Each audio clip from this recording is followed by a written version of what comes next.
You're most welcome to yet another episode of Soaring with Eagles. Where forms.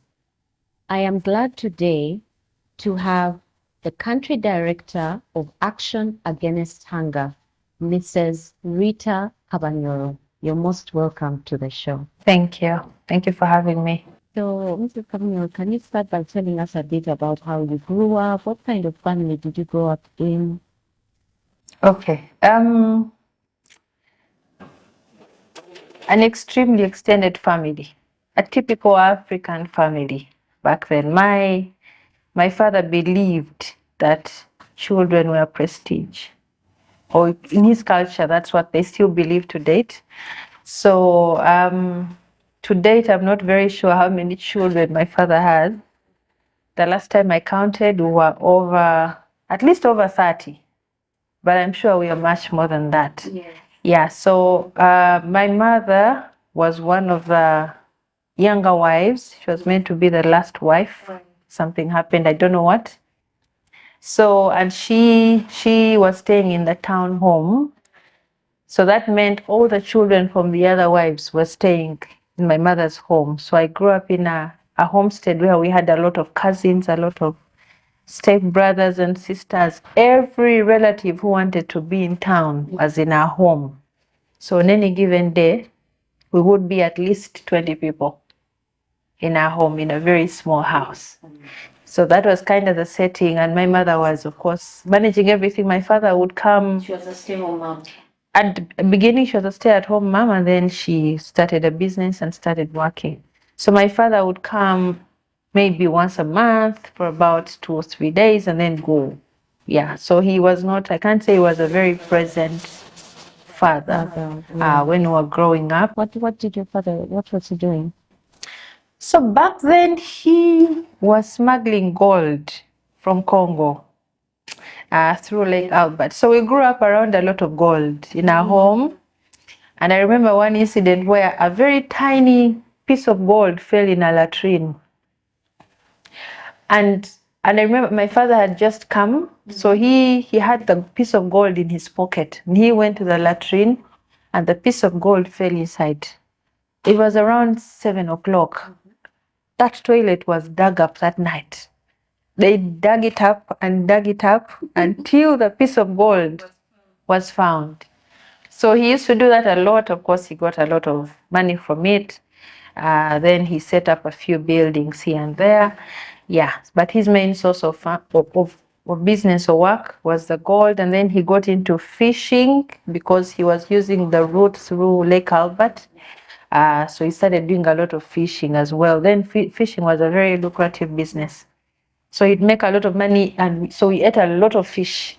I don't think there's any type of fish I've never eaten. You still like fish? No. No. No, I don't. I've eaten all manner of fish, the ones which look like snakes, the ones which rotate. All of them, we had them in our home. Yeah. So what about, was there any Christian foundation in this home? Your mom, did she go to church? So my father was, and my mother actually, they were primarily Catholic. So of course then it was more of the usual, just go to church, on Sunday, do confirmation and all of that. Yeah, but to say that we were very intentional about religion or Christianity, no, I wouldn't say that. Yeah. So you just cross through the chains. You go to church Sunday, and then I got into a Catholic school in primary, and that's where I started to understand what faith was about. But of course, Catholic schools are very structured. So you're praying on time, yes, you're doing Holy Communion on time and all of that, but nothing really makes any sense to you. So being really intentional about faith started in my senior one when I was at Makerere College School. So even there I went as a Catholic, and we had services for Catholics, Anglicans, Pentecostal a little bit, the Muslims, everyone had their prayer day, and they would bring pastors and all of that. So that's how I give my life to Christ in senior one. I joined the choir. I remember it was called Melodies of Christ. Then now I start my Christian journey. That was in 2001. Yeah. So let's go back now to your education journey. You told me how you had a bursary because of being very brilliant. Why was it because of that? I'm sure your father could afford to pay for your school fees. Yes. So my father could afford to pay school fees. His philosophy was, one, you want to study, study. If you don't want, it's okay. He would not push anyone to study because he himself went to school, but not so much. He knew enough English, but education was not a big deal. So because there were so many, in as much as he could afford, if you could avoid it, he would avoid it. That's why the choice was, you want to study, study. If you don't want, there are other people who want to study and I will educate them. So being in such a place, of course, growing up around many people kind of put a zeal in me to say, no, I want to be different. I don't want to be stuck in this environment, because I saw many of my siblings drop out of school, get into alcoholism. My mother being one of the younger wives, many of our siblings were much older than us. So actually to date, yes. So to date, we're actually among the younger children, though I still have a brother who's, I think, about nine years old. I'm not sure if he's the last born, but that's the one I know. So because we're in such a place, you're seeing people getting into alcoholism, dropping out of school. I had cousins, step-sisters who were getting pregnant, getting married at 15 and all of that. I remember very early choosing to say, I'm going to be different. But also my mother, being that the environment was very porous for us, and she had given birth to only girls in that marriage, and I being the first girl, she was very, very intentional in putting certain values in me, to say, you cannot go down this chain, you cannot get pregnant, you cannot drop out of school. If you go to school, you have to be the best. So from a very young age, I had that zeal of, if you're going to do something, you better do it really well. So from primary school, I would always be among the top 5 in class. And that's how I end up in one of the best schools at the time. It was called St. Francis Catholic School, the very best Catholic school. Then we were staying in Hoima town.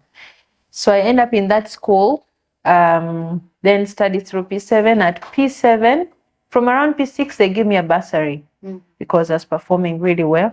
And then when I sit P7, I was the best in the entire district. I got 6 aggregates. Wow.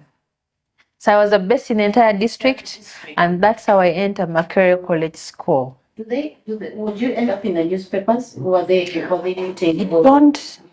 don't remember. Maybe the best. Yes, I don't remember. No, I was not in a newspaper. Yeah, but so that's how I entered Makerere College. Back then, Makerere College School was very prestigious. No ordinary person would get there, but I entered there on merit because I came from one of those districts, and then you're the best in the district, and it was my first choice, so I get in there. And then I start my journey for secondary school. Yeah, then I do Makerere College School up to senior 4. Then I go to Makerere High School for A level, and then later I went to Makerere University and did a bachelor's degree in business administration, accounting option, like we like to say. Then later I did a master's in business administration from Heriot University in UK. And currently I'm studying another master's degree with the University of Melbourne in Australia. I do it part-time because of working. So I only go to the physical school sometimes, but most times I'm here, I study online. So did you do these one after the other? Or did you first wait to work before you did some of like your master's program? Did you straight after finishing your degree, did you start your master's program? Yes. So like I said, because I've grown up with a zeal for, you have to stand out, you have to be the best, you have to be unique. You can't, remember, my background is you're in this place where everyone is failing, and then you have this thing in you that says you cannot be like one of them. So even right into school, career, I've always had this thing of you either stand out or stand out. So when I start studying, when I go to Makerere University, I get into internship second year. And in my second year, when I started internship, I went for initially 2 months. And because I was very exceptional, really, they really liked me. They ended up saying, you stay. You can do evening class, you can work as as you're studying. And I did that, and I kept telling myself, I'm going to do it because this is the experience they're going to ask me for. I have an opportunity to work. I'm not going to leave it to say, let me first go and study for the same job that I'm getting right now. So I started working in my second year. Then as soon as I finished university, that's around August 2011, even before we graduated, I enrolled for SCCA.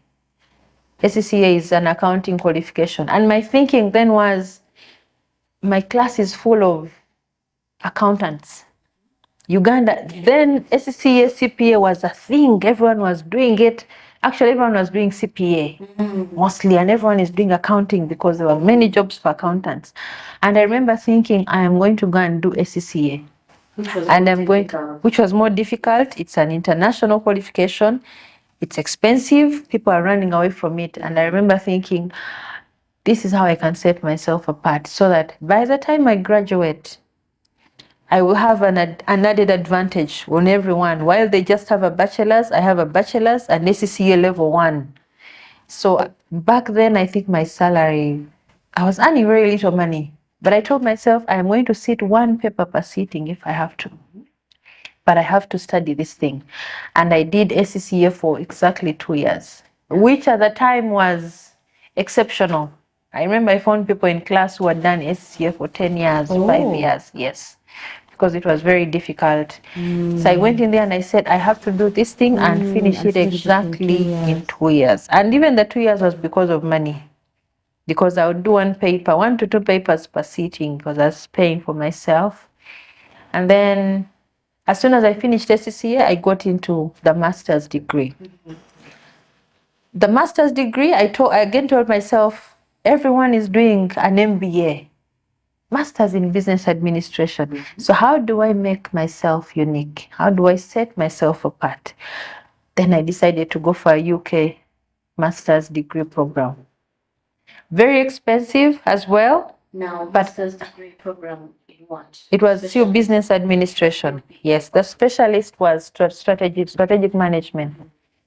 So it was a very expensive program. We were paying about 4.5 to 5 million per paper. And you would do a paper for about 3 months. And I told myself I will do 1 paper per sitting until I finish it. So I did that program through like that way. I would sit 1 exam, 3 months, because in the 3 months I'm saving money for the next paper. Then I think I was earning about 2 million, 2.5. So I would save money and make sure I have within 3 or so months or something, I have something that I can pay. And then of course you can pay in installments. I would miss some sittings because of that, but my focus was I have to set myself apart, because if we all have master's degrees from Makerere University, why would they choose me for the interview and not someone else? So let me go for this that's going to give me leverage. And that master's degree program opened so many doors, because people would be intrigued. This girl looks like she's just from university. I graduated in 2012, January. Fresh from university, I already have SCCA. In 2 years, I've acquired it, and then I'm doing an international master's degree program. So I go to many interviews because people just wanted to know how I was doing it. And of course, when you get to the interview, I believe that by the time you get to the interview, whether or not you get the job is up to you. So I got many of the jobs opportunities from there. And I can tell you, I think from my second job at World Vision, I have never had to look for a job since then.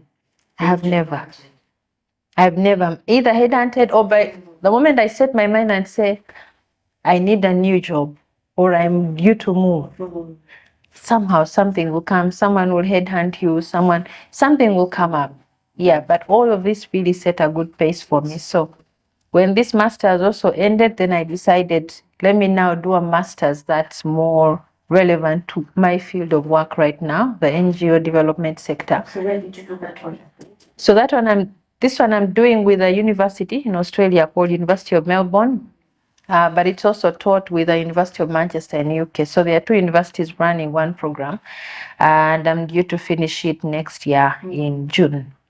Yeah. So after that second master's degree, I'm not yet sure if I want to do a PhD or do another master's. I love studying. I genuinely love studying. So I'm not yet sure what I'll study after that. Maybe or maybe not a PhD. Yeah, we'll see. Okay, now let's talk about your career. Yeah, so you did my career and then? So I start working in my second year internship. I got into this company called Bolloré Africa Logistics as an intern. And I get there. Why was that because of the course you were doing, or? No, back then we're just looking for the whole internship program had just started. Yeah, so we're just looking for internship, and then I had a neighbor who was working there. So she just told me, bring your CV, bring your application. And I took it, they called me. I did an interview quickly, they told me, oh, start doing. I think I was among their first interns. So they put me in the accounting department. Very soon, I started managing two countries. I was managing the accounts of Uganda and South Sudan. Was that when you're an intern or when they're When I was an intern, yes. Still. All right. Like I would do everything I'm supposed to do as an intern, and then I would go to my boss's boss, the finance manager, then and say, I'm done with my work. What else can I do? Then they started giving me work for South Sudan. Input this data, analyze it, do these reports. Before I knew it, I was managing two countries, which was rare. Actually, no one had done it before because, many people in workplaces, you just come to do your job and go. But I was asking for more, and then after that, I was taking in more responsibilities. Within 2 months or 3, they started paying me. My first salary was 250,000 shillings. And that was, they felt like I was doing too much for free. So they said, oh, let's give you a transport allowance. Then they pay me for, I think, about 6 months. Then they decide to increase my salary again. Then they move me to 500,000 and say, you're doing a lot, let's increase your salary. And by the time I left, I think I stayed there for about a year and a half. By the time I left, I was among one of the most paid in accounts department. And yet I was the youngest and the one who joined last. But I think because I was very proactive, doing this, doing that, you want someone to go here, I'll be the one to go. So they somehow felt they needed to reward me. Yeah, but then I felt, then the NGO sector was really thriving. And I kept thinking, I need to enter this sector, regardless of how. By that time, I had become an accountant in that company. So World Vision advertised a job for a finance assistant, which was technically a secretary to the finance director. So I didn't mind because from accounting to a secretary to the finance director, it's a demotion in World Vision. But it was a demotion. Yes. Yeah. But my focus was I just need to enter this sector and I will work my way up. Yes. So I applied. I remember I was not part of the first shortlist. I was not part of the second shortlist. My boss then was an Indian man. So they kept bringing people to him. He would interview and he would say he was very, very Christian. He was the first Indian Christian, intentional Christian I've ever met. So he says the first shortlist, his spirit felt like, no. They bring another shortlist, second shortlist. Still his spirit didn't feel like any of them was it. So finally they say, okay, let's go back to the pool of candidates and bring more. Now I come in the third pool. And I remember they called me to his office and I went there and sat. And we just had a chat about work. Tell me about yourself. One question I vividly remember him asking me is, if I asked you to bring me, I need a cup of tea. If I asked you to bring me a cup of tea, how would you feel? Would it be okay? Like, do you mind? I told him, no, I don't mind. Yes, I'm supposed to do, filing and all of that. But I mean, you need a cup of tea. I don't lose anything by bringing you a cup of tea. I remember that question very vividly. I remember seeing him smiling. It felt like for him, that was the thing that that gave him the confirmation, this is the person I need. So he gave me the job. I started as a finance assistant, and I did that job for about a year and a half. Now, the process in World Vision, what was happening then was, if you're an assistant like I was, I would have to go to the field as an assistant accountant, which is a promotion from a secretary of finance. So I go to the field as an assistant accountant. If you do well, maybe after 2 years or so, you can be promoted to an accountant. If you're exceptional at delivering on that job and you're lucky, in the 100 accountants, if you're really exceptional, you can come to Kampala as an accountant. That's about 4 to 6 years of you going round. Kampala was for those who are exceptional. You had to be so good to pass, to win all the 100 accountants to come to Kampala. But I didn't have to go through that whole process. So as I'm here being an assistant, finance assistant, they create a role of grants officer. Grants officer, which is like an accountant officer or accounts officer. So they create that role and I get the job. I apply for it and I get the job. But what really helped me is, while I was serving this gentleman, the finance director, I remember being very keen. I would tell him, I know I'm very far away from being in your position, but I want to know what you're doing. If you're doing a board report, show me. If you're going to a meeting and you don't mind me being there, let me come and do minutes for you. So I would attend board meetings sometimes. I would do board reports. I would analyze financial reports. Remember, I was doing SCCA. Yes. So I would want to see what I'm doing in class. Is it what's happening here? If he makes a decision, I want to know, how did he arrive at it? So by the time the 2 years or 1.5 years elapsed, I know so much about what the finance director does. Now, when this position opens, it's easy for me to get it because I know a lot beyond my job. So I get into this grants officer, accounting officer role. And I want to believe I also did well. Within 2 years, I was promoted to a senior finance officer. Wow. Now, that was a promotion above many people. I had left many people behind. I was supervising people who I found were ahead of me. People who I was supporting as a finance secretary, now I was supervising some of them.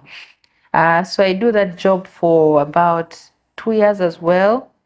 Then I leave World Vision. The project I was working on ended. I leave World Vision in April 2019. I stayed in World Vision for 7 years. So I leave in April 2019. Exactly a month at home, I'm entering a new job. I left April 20, actually I left 19th April 2019.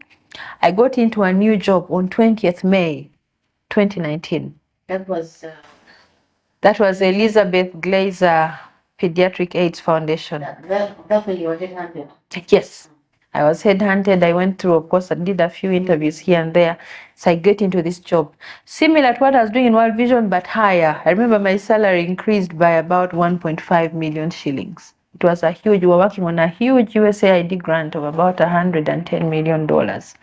So I go into EGPAF. I work in this role for about a year. Suddenly they do a restructure and they leave me as a head of department. I start leading the department. My boss is released or restructured out, and then I stay as a head of department. And I do that job, head of department, for another 8 months. Now, with that project, we were mainly in Imbara, would be there a lot. So I get another offer, headhunted still, with another NGO that was bringing me back to Kampala. And this one raised my salary, I think, by about 3 million shillings. So I come now to Kampala and start working with Joint Clinical Research Center as their sub-grants manager. I stayed there for exactly 8 months. As I'm there, this job opens up. I apply. They asked for, this organization wanted a deputy head of finance. So I applied casually. I'd been in a new job. It's only 8 months. So I was applying for, let me just see. Not really headhunting. They call me for an interview. I do the interviews. I get the job, deputy head of finance. As soon as I get here, within I think about 3-4 months, my supervisor resigns. They advertise finance director. I still apply, like, let me see what happens. And I get the job. So within a year of being here, I'm already finance director. Meanwhile, at that time, my career is only about 9 years old. All the years I've worked, about 9 years old. So I lead the finance department here for about a year and a half as well. Now, in the time I'm leading head of finance, I'm working closely now with the country director. I'm part of the senior leadership team. So I do the same thing I did with the Indian. And actually, with all my jobs, I've always had the focus of, I need to learn, I need to do more. Because even as a finance person, I kept thinking, you cannot manage the finances of something you don't understand. So I've always wanted to know what's happening in programs, what's happening in procurement, what's in HR.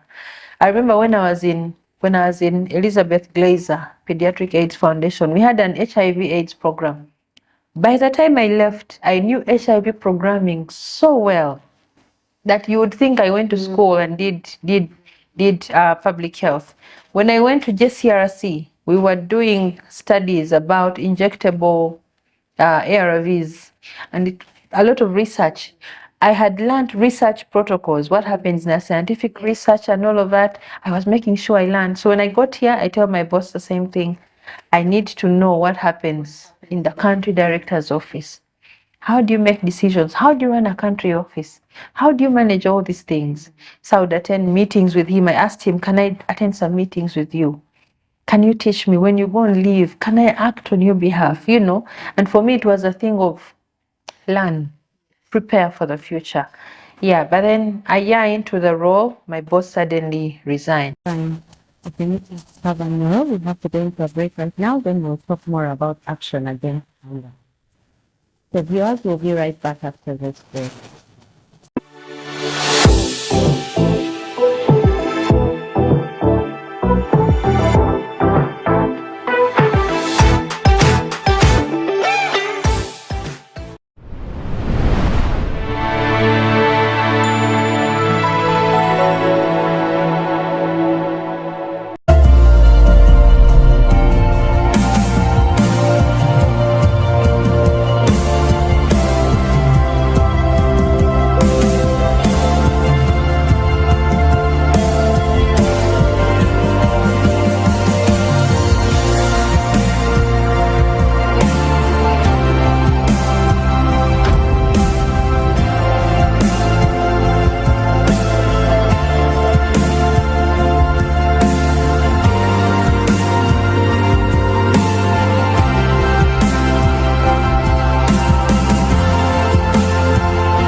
Make manifest.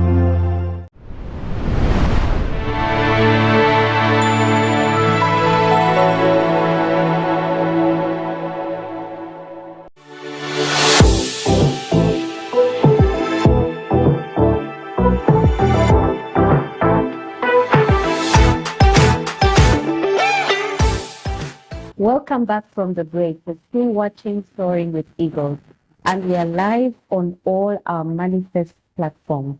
Now, my guest today is Mrs.Ritah Kabanyoro, the Country Director of Action Against Hunger USA.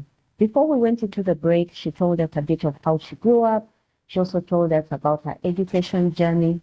Then we went into her career. That's where we are right now. Now you're telling us that you've joined Action Against Hunger. Yeah. So now I was a finance director. I was deputy head of finance. 4 months into the role, about 4, my boss resigns. Then I act into the role for about, because I was deputizing him, about 2 months. They advertise finance director. I apply for it, and then I was promoted now to finance director, a job I did for about a year and a few months in. But as I mentioned earlier, during that time, I have told my boss, please teach me how to run a country office. Teach me how you make decisions. How do you go to the board? How do you lead all these departments? How do you grow an office? Attending meetings with him where it's possible, where he can allow. And I also asked, when you go and leave or you're away, allow me to act. So during all that time, I'm just gathering my own experience. I'm growing my capacity. And my thinking then was, I am preparing for this job in the next 5 to 10 years. That was my plan. I had drawn, earlier in my career, I had drawn a career plan. Yes. And according to that plan, I was supposed to be country director in about 2030. But I'm thinking, let me use all this time to learn. Now that I'm so close to the position, I have access to the person who's in it, let me learn. So by the time I get there, I know what to do. About a year and a few months into the role, my boss gets another opportunity at the region office, and he leaves. Remember, I have been planning, supporting, and all of that. So of course, when the opportunity comes on who to act, I am more positioned because I've spent the last 1.5 years learning from him. So they assigned me, yes, so they assigned me to act in his role. I acted for about 3 months. As now I'm finance director, but I'm acting country director. About 2 to 3 months. That's now end of 2022, beginning of 2023. And then they advertise a country director role. My career plan is I'll get to this position in 2030. Right now, I'm not ready. So I'm not even thinking about it. And then one Saturday, a friend of mine calls me and says, where are you? I'm at home, come to office. So we come to office, as then we're in another building, not this one. So I sit there, and then she starts doing the whole application for me. She says, no, you must apply for this job. I know you won't do it, so I'm going to sit here and do it for you. And then she sits, does my entire application letter, reworks my CV. I'm just sitting and watching. And then she does the submission. And I said, okay, now I've applied. So if they shortlist me, we praise the Lord. If they don't, it's okay. That was my plan anyway, 2030. Before I know it, I am shortlisted. And I'm thinking, I'm probably shortlisted because I have been acting and I'm an internal staff. So sometimes that happens out of courtesy. Yeah. And I say, let me go to the interview and learn what they ask at these interviews. I'm thinking I'm not going to get the job. Let me go and learn, because in 5-10 years, when I go to this interview, I will remember what they asked me in 2023. So I go to the first interview. The first interview was done by a consultant, an international consultant. So she starts, the usual questions, tell me about yourself. I'd say a few things here and there, your experience, That time there were snow slides, I think, happening in New York or something. So I asked her, how are you really? Are you okay? I've seen families on TV that had people have died because of the snow slides. The conversation shifts to family. It felt like she was in a certain place. And she said, I was the first person to ask her, how are you really, in a long time? So we go on and talk about her, her grandchildren and all of that. And by the time the interview ended, she was really impressed. He said, no, I'm going to move you to the next level. I think you're my best candidate. I'm going to move you to the next level. So that's how I moved to level 2. There were 5 levels of the interview. So I go to the next level, which was now becoming technical. It was another screening level. I'm screened. I don't remember what I was asked, but I remember because I had been acting in the role, I've been learning, asking questions. I remember they asked me things. I answered, but again, I was not sure I'd answered right. Before I know it, I've moved to the 3rd level of the interview. Meanwhile, at the beginning, we are over, as told, we were over 200, 300 applications for one job. And for this job, they want an expatriate. They want someone who has over 10 years of experience running a country office. They should have worked in a number of countries. They have programming experience. And then there's Rita, who doesn't check almost all those things. But I'm also in the process somehow. I don't know how I'm in the process, but I'm there. And for me, it's learning. Let me milk the learning, whether or not I get the job. So I go to the third level technical. They ask me things that I've been learning, things that I've been doing about, programming, how do you grow an office, technical sectors. Somehow, I don't know how, I pass. Now I'm on the fourth level. I was told at that time we're about 3 or 4 candidates remaining. So we do the fourth level still, very high level panel. Now this time I'm on the international, meeting the international, what do they call it? There were basically international people who were handling the interview, that interview stage, global head of program, head of finance, head of HR, really at that level. We are about 3 to 4 people. I was told, I think we're about 2 ladies. I don't know if the other one was a gentleman or 2 other gentlemen. I don't know. So we get to that level. Still, I sit through.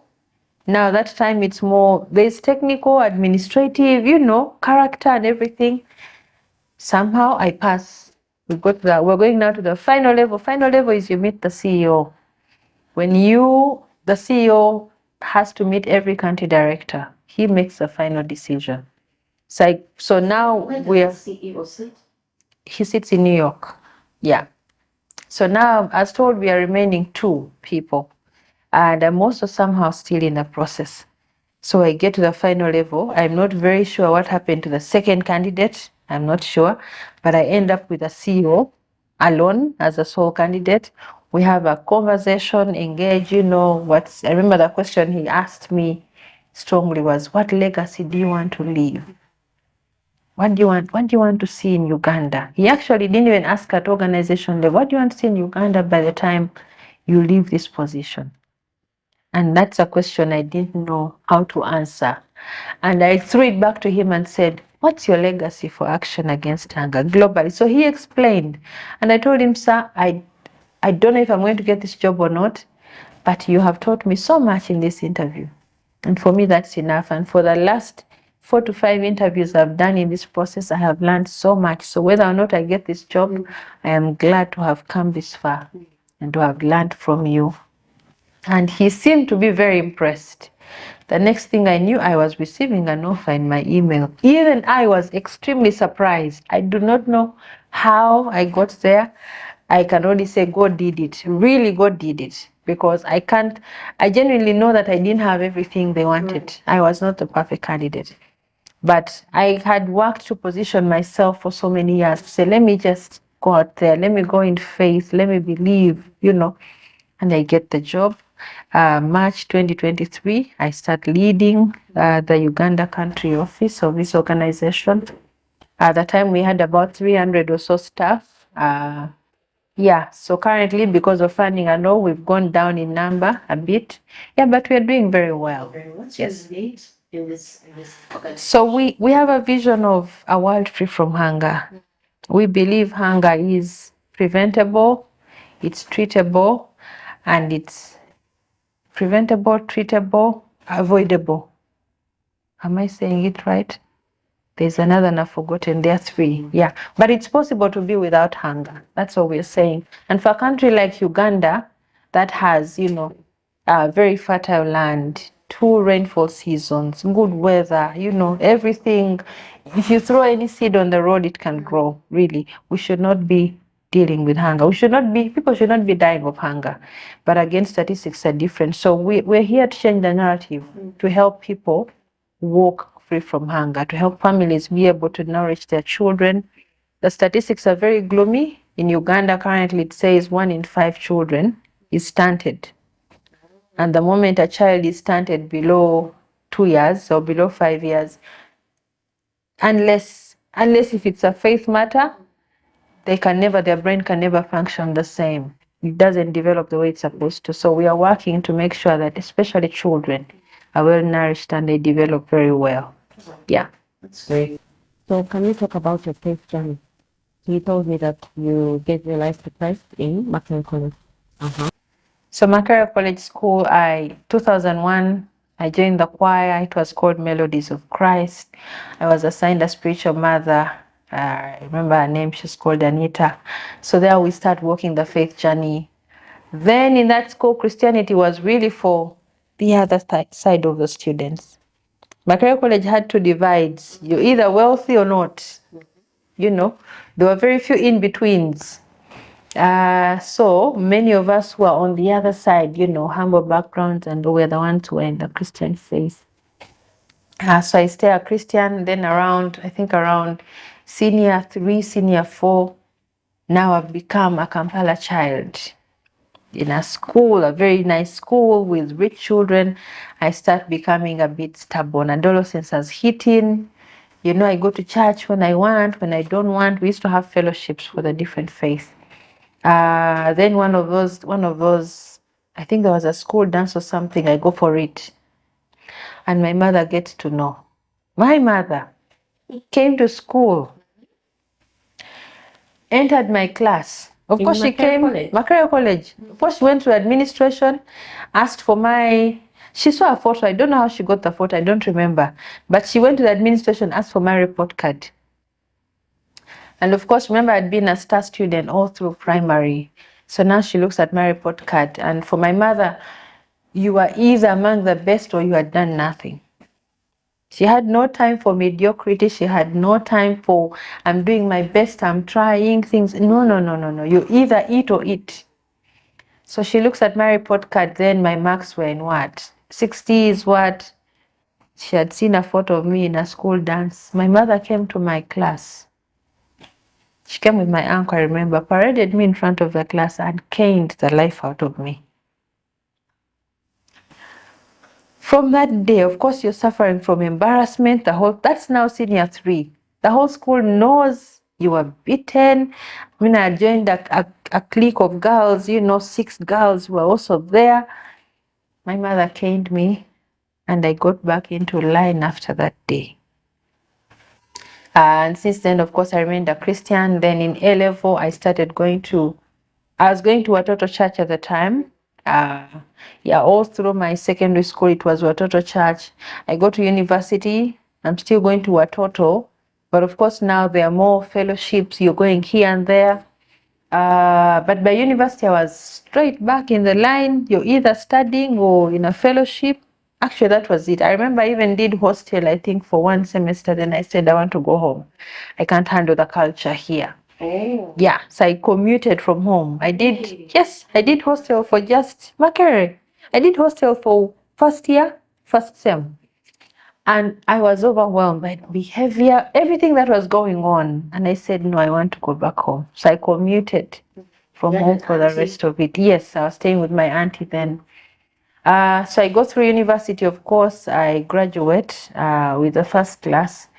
Then I'm still a Christian at that time. Then even when I start my early career, I'm still going to Watoto. I mean, the youth programs and all of that. Then somewhere along the way, I just felt like I needed more. So when I start needing more, I decide to leave Watoto. And I tell God, I need you to take me to my next church. You either take me or no. So I would go to a few fellowships, churches during that time to say, if this is, people would invite me, go come here, let's see, you go there, you don't feel it, you go back home. I stayed home for about 1.5 years, not going to any particular church. But I would go to fellowships, maybe once in a while go to a church. Then one of those evenings, someone introduced me to a fellowship, a prophetic fellowship. I started attending it. I did it for about 5 years. I didn't feel like my spirit was there. I felt like the prophetic ministry was, evolving. There's a lot happening. There are a lot of words. I didn't understand it. Of course, at first I was fascinated by, someone can tell you your future, tell you what's going to rain tomorrow. You're going to eat spaghetti on Friday. So I was fascinated. But then later you realize, it's not just about prophecy. There is much more that has to happen behind prophecy. You need to know the word. You need to be grounded. Even the fact that a prophecy has spoken, if you don't do what you're supposed to do, it won't come. So now, even then, now my spirit starts yearning. Yes, for like that foundation. What is this whole thing about? And that's around the time my husband came back from Europe. He was staying in Europe. So he comes back to Uganda 2018. Now he's looking for a church to go. We tried to go to the prophetic. He wasn't getting it. So now we start watching Phaneroo during COVID, the lockdown. Online, so as soon as the lockdown ended, we start going to Phaneroo. But I was still going to my fellowship. So I would come on Thursday to escort my husband. That's what I like to say. Then on Saturday, I would go for my other fellowships. Yes. But then eventually, so when it clicks that prophecy is not just this, like there is much more. I started to understand. Remember now I'm coming to Phaneroo. So a lot of things are opening up and I'm saying, So my spirit also starts disagreeing with some things. Eventually we ended up being pulled in Phaneroo. Yes, I've been a Christian since 2001. Yes. So you're married? Yes. Yes. Happily married. Happily married. How many years? We're going to make 10 years next year in July. Yes. That's great. Yeah. So what can you tell the youth out there who have watched you tell your story? You have seen yourself go up the ladders. We have a generation of young people who want to end up in very high positions in the corporate world or in the spaces that you're in. What can you tell them about taking their time and allowing themselves to go through the process?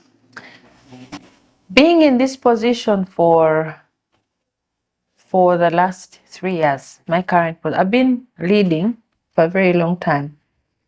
I'm persuaded that leadership is given by God. There is no way you can lead and influence another human being unless you have a certain level of power over them. But I also think leadership doesn't start from a position.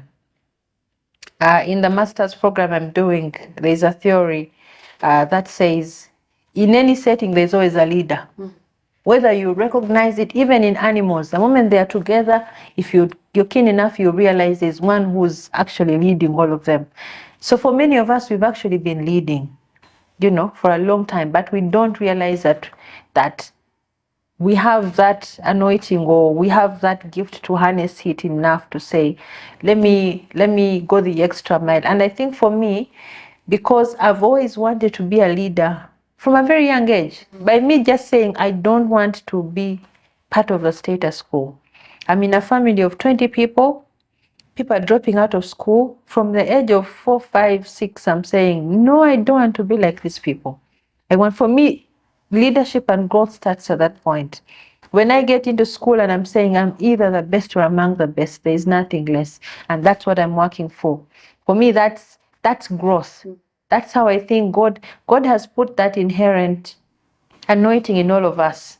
But then there's so much we have to do on our end to position. And for me, it starts from way back. Or from wherever you are, you can start it. I like to tell young people that in any setting, even here in this office, it's very easy for me. I think because I have this overview over everyone, it's easy for me to spot who can lead and who can't. I have people who are part of my team, my senior leadership team here, and yet I can see that this one cannot lead a country office. And yet I have a very young person who's at entry level that I can see they have potential by how they want to expose themselves, what they're learning, their character, their discipline.